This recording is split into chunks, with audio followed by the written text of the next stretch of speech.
Il y a eu du coup une première étape qui a été de chercher le corps d'Estelle.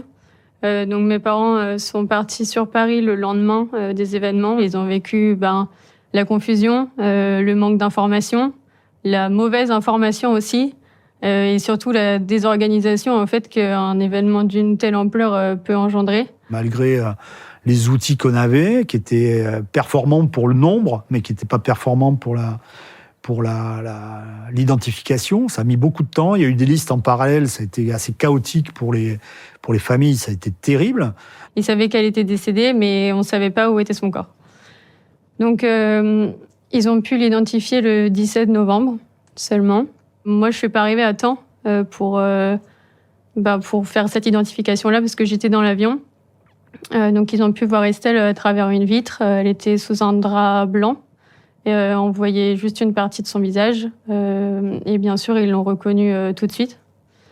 Donc Estelle, elle est décédée d'une balle dans l'œil droit. Elle est décédée sans doute au début de la fusillade et sur le coup, donc sans souffrance, ce qui est pour nous quelque chose auquel on essaie de se raccrocher aussi. Donc les jours qui vont suivre, ça va être ça, c'est-à-dire ça va être déjà de pouvoir aller la voir. Et moi, naïvement, je pense qu'on peut aller à l'IML, enfin l'Institut médico-légal, comme ça, avoir nos enfants. Ah bah pas du tout.